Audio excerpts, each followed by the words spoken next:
Hai, resep hari ini kita nak buat kek pandan menggunakan acuan bunga mawar atau bunga ros.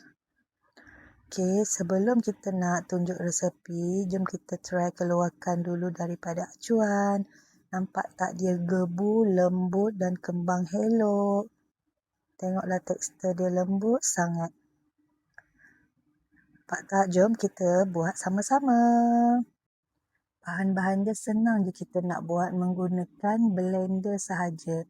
Gunakan 4 butir telur grade C. Lepas tu 80 ml minyak masak. Setengah cawan gula pasir. Lepas kita dah blender, dia akan jadi tekstur macam ni. Lepas tu kita letak air pandan sedikit. Biar dia ada bau wangi dan bau pandan. Lepas tu kita gaul-gaul sedikit. Gaul-gaul. Jangan lupa letak esen vanila untuk hilangkan hanyir dalam telur tadi. Lepas tu kita masukkan pewarna apple yang hijau sebab pandan dah habis. Janji dia warna hijau sama dengan pandan, okey. Kacau-kacau. Nampak tak warna dia cantik sangat. Lepas tu kita nak ayak tepung. 1 cawan tepung gandum. Lepas tu kita nak pakai baking powder. Baking powder tu 1 sudu. 1 sudu. Lepas tu baking soda kita gunakan sedikit hujung sudu sahaja. Lepas tu kita kacau-kacau, kita gaul. Kita tapis-tapis dia supaya tak ada tepung-tepung yang berketul-ketul. Kita kacau bagi sebati.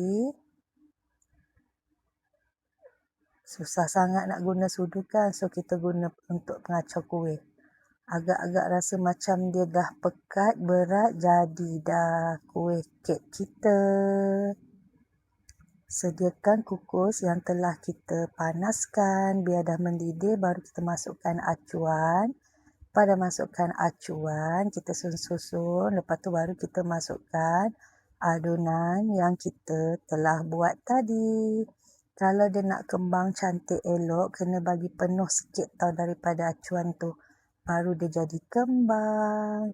Okey, kita buat sampai habis.